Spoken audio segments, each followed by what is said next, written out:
राधे राधे दोस्तों। कई सदियां बीत चुकी थी। द्वारका अब समुद्र की लहरों में समा चुकी थी। श्री कृष्ण भी अपने अलौकिक शरीर को त्याग चुके थे, पर एक प्रश्न अभी भी अधूरा था कि राधा रानी कहाँ गई, उनकी अंतिम इच्छा क्या थी। यह सब जानने के लिए इस वीडियो को अंत तक जरूर देखें दोस्तों। आप सभी का स्वागत है हमारे चैनल पर कथालोक में। वृंदावन की एकांत गलियों में एक वृद्ध स्त्री प्रतिदिन यमुना के किनारे जाती और मौन अवस्था में बैठती थी।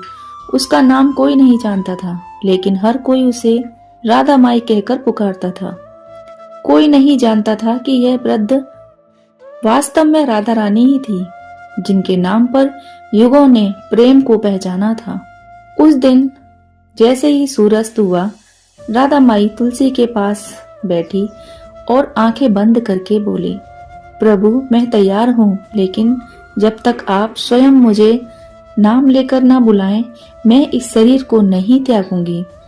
यह कोई साधारण इच्छा नहीं थी, यह प्रेम की चरण सीमा थी।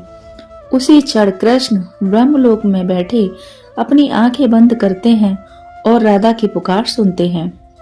एक मौन आंसू उनकी आंख से बहता है।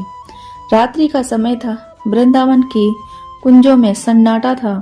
अचानक राधा माई के सामने एक दिव्य प्रकाश हुआ। श्री कृष्ण अपने अलौकिक शरीर में उनके सामने प्रकट होते हैं और बोलते हैं, राधे। बस यही शब्द कहे उन्होंने, राधा की आंखों से अश्रुधारा बहने लगी। उन्होंने कहा, अब मेरा चित्त शांत है, मैं अब जा सकती हूँ प्रभु। तुलसी के नीचे राधा ने यह कहकर प्राण को त्याग दिए और वहीं एक अद्भुत पौधा अंकुरित हुआ। ना कोई बीज बोया गया, ना कोई जल दिया गया, परंतु वह पौधा था जैसे स्वर्ग से उतरा हो। उसे लोग राधा कल्पवृक्ष कहने लगे। युग बीतते गए, प्रेम अब स्वार्थ बन चुका था। त्याग और समर्पण जैसे शब्द बस ग्रंथों तक ही सीमित रह गए थे। उसी समय बरसाने के पास एक गांव में एक कन्या ने जन्म लिया, जिसका नाम था लावण्य। उसका जन्म किसी असाधारण दिन नहीं हुआ, बल्कि रास पूर्णिमा की रात्रि में हुआ था। माँ ने उसे गले लगाते हुए बस इतना कहा, यह कन्या अलग है, इसकी आंखों में युगों का प्रेम छिपा है। लावण्य छोटी सी थी, लेकिन जैसे जैसे वह बड़ी हुई, वह बिना सीखे ही बांसुरी बजाने लगी। जब वह बांसुरी बजाती, पक्षी शांत हो जाते, वायुमंडल स्थिर हो जाता और यमुना की लहरें झूमने लगती। एक दिन एक वृद्ध संत बरसाने पहुंचे। उन्होंने लावण्य को देखा और आंखें उनकी भर आई। यही वह आंखें हैं, यही वह तेज है। हे राधे, तुम लौट आई। लावण्य चौंक गई। आपने मुझे राधे क्यों कहा? संत ने कहा, क्योंकि तुम्हारा जन्म केवल लक्ष्य के लिए हुआ है, प्रेम को फिर से परिभाषित करने के लिए हुआ है। अब लावण्य किशोर अवस्था में प्रवेश कर चुकी थी। उनका मन व्याकुल था। एक अनदेखे प्रियतम की छवि बार बार उनके सपनों में आती थी। श्याम वर्ण बांसुरीधारी चंचल मुस्कान वाला पुरुष। वह पूछती, क्या प्रेम बिना देखे भी संभव है?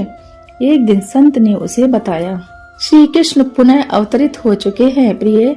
इस बार वे एक वैरागी साधु के रूप में जन्मे हैं।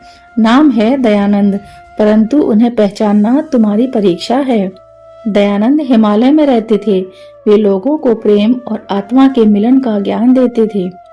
लावण्य अपनी आंखों पर पट्टी बांधकर चल पड़ी उनकी तलाश में। संत ने कहा था, जिस दिन तुम्हारा प्रेम केवल शरीर नहीं आत्मा से होगा, तुम उन्हें पहचान लोगी। तब राधे वह गांव गांव गई, बांसुरी बजाई, पर कोई उत्तर नहीं मिला। आखिरकार एक दिन हिमालय की टहलियों में एक गुफा के पास वह रुक गई। वहां किसी के ध्यान में होने की उन्हें अनुभूति हुई। लावण्य ने जैसे ही उन साधु को देखा, उन्होंने अपनी बांसुरी उनके चरणों में रख दी और कहा, क्या आप वही हैं जिन्हें मैं युगों से ढूंढ रही हूँ?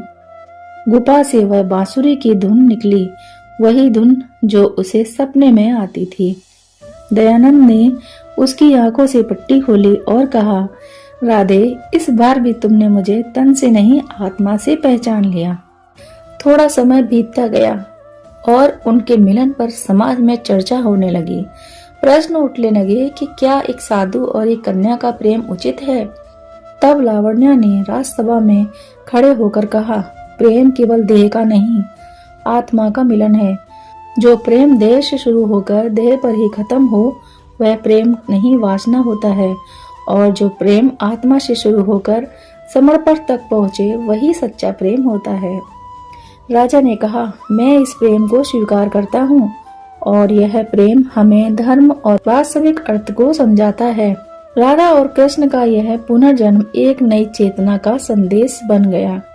समाज ने पहली बार प्रेम को सिर्फ संबंध नहीं, आत्मिक धर्म के रूप से देखा।